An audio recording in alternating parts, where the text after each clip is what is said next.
Maqabbaa kan ilmaa kan hafuura qulqulluu waaqayyo tokkoon ameen. Maatii waaqayyoo kan taatan ijoolleen Ortodoksii Tawaahidoo hundumti keessan iddoo jirtanitti nageenyii fi eegumsi waaqayyoo isiniif haa baay'atu. Akka eeyyama waaqayyootti guyyaa har'aa eenyummaa Kiristoos irratti kan hundaa'e barumsa keenya walitti fufinsaan barachaa jirra. Guyyaa har'aa immoo maqaalee gooftaa keessaa isa tokko kan ta'e ilma waaqayyoo kan jedhu maqaa gooftaati. Maqaa kanarratti hundaa'uudhaan maqaan kun akkamittiin waamamaa? Kitaaba qulqulluu keessattis iddoo kamitti barreeffamee jira? Maal ibsa kan jedhu barumsa keenya keessatti ni ilaalla. Isinis immoo maqaa kan erga beektanii booda gooftaan keenya fayyisaan keenya Yesuus Kiristoos ilma waaqayyoo jedhamee akka waamamu. Maqaan kun maqaa Kiristoos akka ta'e, maqaa gooftaa fi fayyisaa keenya Yesuus Kiristoos akka ta'e erga hubattanii booda hiriyoonni keessanis hubachuu akka danda'an, barumsi kun isaan bira qaqqabuu akka danda'u subscribe gochuudhaan maatii akka taatan, share like gochuudhaanis tajaajila kana irratti akka hirmaattan jaalala Kiristoosiin isin gaafadhaa. Gara barumsa keenyatti haa seennu. Akkuma hundi keessan beektan gooftaan keenya fayyisaan keenya Yesuus Kiristoos nama ta'ee osoo hin mul'atiin dura, barri osoo hin lakkaawwamiin, addunyaan osoo hin uumamin abbaa irraa akka dhalate, haadha malee akka dhalate kitaabni qulqulluun ni dubbata.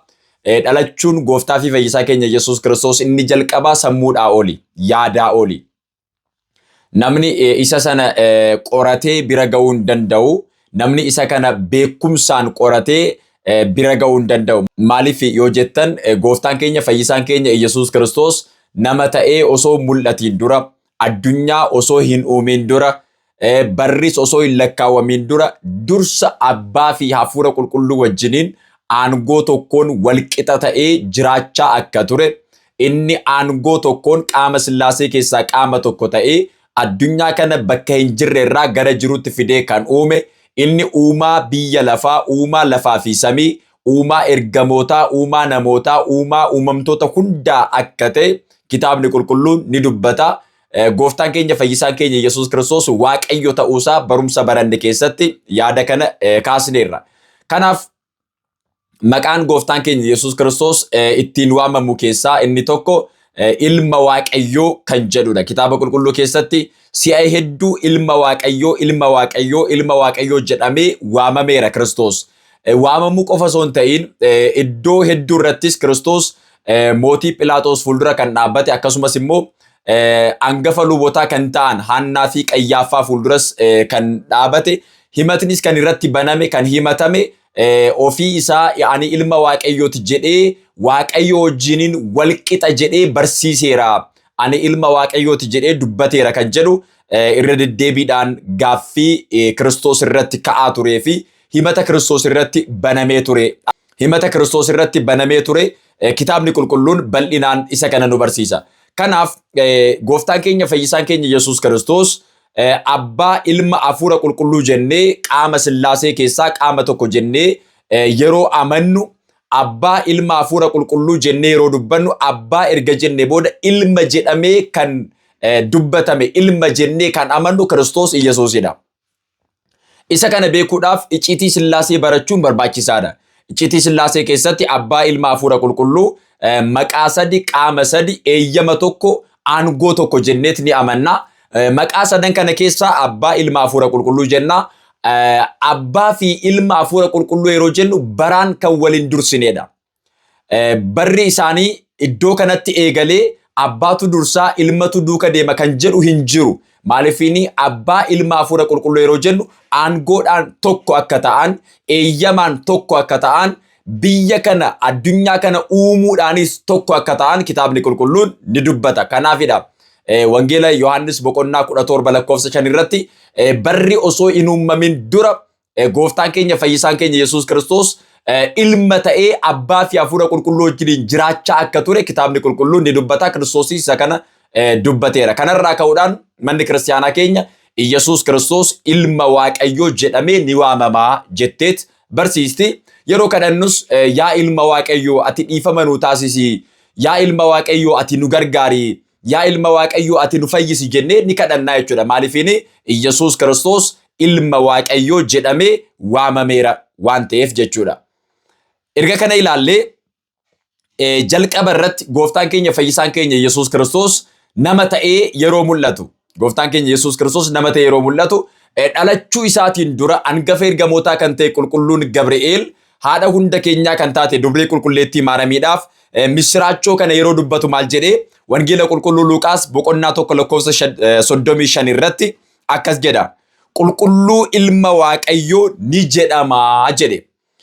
Kan sirraa dhalatu ilma ni deessaa maqaa isaa Yesuus jettee ni moggaastaa jedhee qulqulluun Gabri'eel dubree qulqulleettii Maaramiidhaaf misiraachoo kan erga dubbatee booda isheenis ergamicha kana wajjiniin erga haasoftee booda deebii kennitee fi innis immoo kan sirraa dhalatu qaama Sillaasee keessaa qaama tokko kan ta'e qaama sadan keessaa tokko kan ta'e ilma Waaqayyoo kan jedhamu Yesuus Kiristoos sirraa dhalataa jedhee dubree qulqulleettii Maaramiidhaaf misiraachoo kana himeera jechuudha.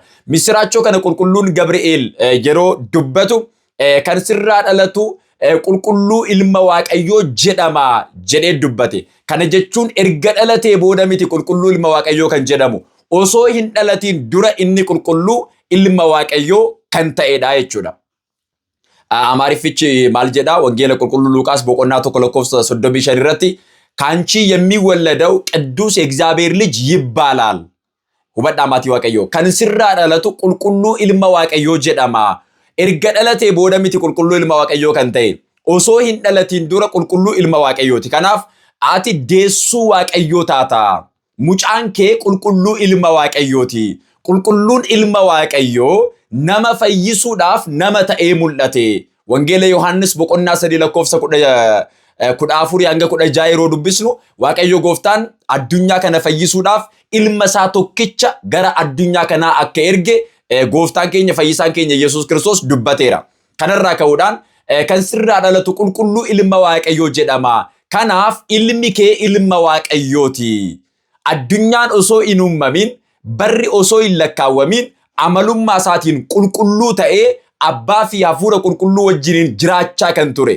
Akkuma Addaamiif waadaa gale Addaamii fi ijoollee isaa bilisa baasuudhaaf dhala namaa fayyisuudhaaf immoo ilmi Waaqayyoo eeyyama Sillaaseetiin eeyyama tokkoon nama ta'ee mul'ateera.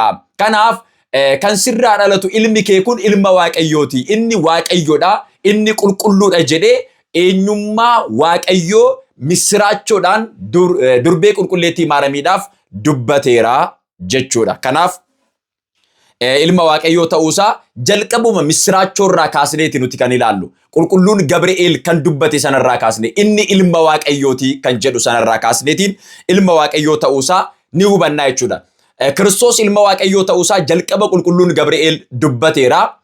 Itti aansuudhaan immoo wangeela qulqulluu Maatiyos boqonnaa 3, wangeela qulqulluu Luuqaas boqonnaa 3 fi wangeela qulqulluu Maarqos irrattis barreeffamee jira. Waaqayyo abbaan samii irraa sagalee yeroo dhageessisu gooftaan keenya fayyisaan keenya Yesuus Kiristoos immoo galaana Yordaanos keessatti yeroo cuuphamu hafuurri qulqulluun immoo bifa guugeetiin Kiristoos irratti yeroo gara Kiristoos yeroo dhufu icciitiin Sillaasee abbaa ilma hafuura qulqulluu addunyaa kanaaf akka mul'ate kitaabni qulqulluun ni dubbata. Kanaaf gooftaan keenya fayyisaan keenya Yesuus Kiristoos ilma Waaqayyoo kan ta'e ilma namaa ta'ee erga mul'ate booda ilmi Waaqayyoo tawaahidoodhaan ilma namaa ta'ee erga mul'ate booda galaana Yordaanositti yeroo cuuphamu abbaan samii irraa ragaa yeroo ta'u abbaan samii irraa sagalee isaatiin yeroo dhageessisu yeroo dubbatu maal jedhee kanan jaaladhu ilma koo kan ta'e inni Yesuus Kiristoosidha isa dhagaa jedhee abbaan dubbateera jechuudha. Kan jaaladhu ilma koo kan ta'e jedhee dubbateera. Wangeela qulqulluu Maatiyos boqonnaa 3 irratti jechuudha. Akkasumas immoo qulqulluun Luuqaasis barreesseera. Icciitii Sillaaseetiif ragaa guddaa kan ta'u wangeela keessatti barreeffamee kan jiru. Abbaan waa'ee ilma isaa dubbateera. Ilma kooti jedhe. Akkasumas immoo wangeela qulqulluu Maatiyos boqonnaa 17 lakkoofsa 1 jalqabnee yeroo ilaallu tulluu Taaboor irratti gooftaa fi fayyisaan keenya Yesuus Kiristoos kabaja isaa ulfina isaa yeroo mul'ise sana Eeliyaasii fi Museen yeroo dhufanii Kiristoos wajjiniin haasa'an abbaan samii irraa sagalee isaa dhageessiseera. Kanan jaaladhu jaalatamaa kan ta'e inni ilma kooti isa dhagaa jedhee abbaan dubbateera. Kanaaf qulqulluun Gabri'eel yeroo dubbatu ilma waaqayyoo qulqulluu ilma waaqayyoo jedhee dubbateera. Abbaan immoo ilma kootii inni qulqulluudha. Eeyyama kootiin, eeyyama isaatiin, eeyyama hafuura qulqulluutiin nama ta'ee mul'ateera. Nama ta'ee kan mul'ate immoo nama fayyisuudhaafi. Inni nama fayyisuudhaaf nama ta'ee mul'ate kun immoo ilma waaqayyooti jedhamee kitaaba qulqulluu keessatti akkaataa kanaan barreeffamee jira jechuudha. Akkaataa kanaan barreeffamee jira. Kana qofa miti. Gooftaa fi fayyisaan keenya Yesuus Kiristoos tajaajila erga eegalee booda yeroo jaamaa fayyisu, yeroo kan dhukkubsatan fayyisu, tajaajila isaa keessatti gooftaan keenya fayyisaan keenya Yesuus Kiristoos yeroo tajaajilu, kan jaamaa yeroo fayyisu, kan dhukkubsatan yeroo fayyisu, raajii adda addaa yeroo agarsiisu, namoonni waa'ee Kiristoos irratti ilaalcha garagaraa qabu turan. Kanarraa kan ka'e wangeela qulqulluu Maatiyos boqonnaa 16 lakkoofsa 16 irratti gooftaa fi fayyisaan keenya Yesuus Kiristoos duuka boota akkas jedhee gaafate. Namoonni anaan eenyuudhaan jedhu jedhe. Gaaffiidha kun. Namoonni anaan eenyuudhaan jedhu jedhee Kiristoos yeroo gaafatu duuka boonni deebisanii akkas jedhaniin, barsiisaa namoonni tokko tokko Museedha jedhu, namoonni tokko tokko immoo Eeliyaasidha jedhu, warri kaan immoo Ermiyaasidha jedhu, raajota keessaas qaama tokko jedhanii kan dubbatan jiru jedhanii yeroo itti himan Kiristoos deebisee akkas jedhan, isinoo anaan eenyuudhaan jettu jedhe.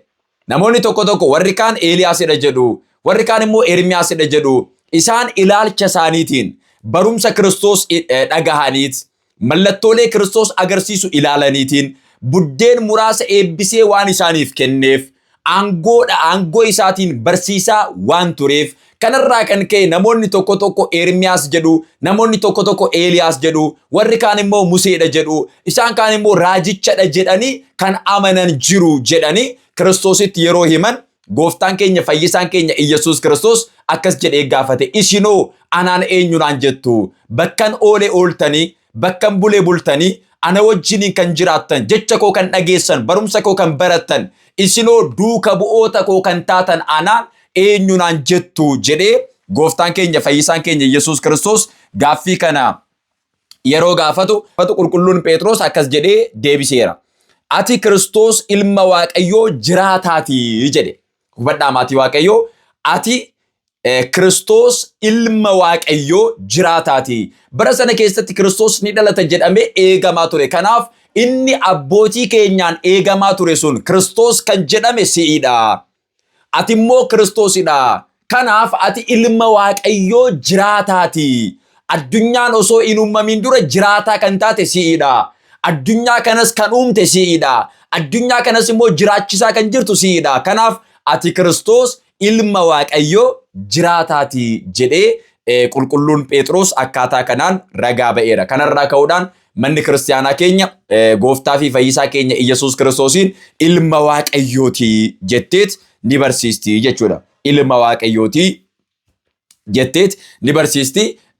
Gaaffiin ka'aa tures eenyummaa isaa irratti gaaffiin ka'aa ture, inni ilma Waaqayyooti jedhanii, ani ilma Waaqayyooti jedhee dubbateera jedhanii yeroo fannifamellee gaaffiin irratti ka'aa ture, inni ilma Waaqayyooti jedhamee kan gaafatamaa turedha.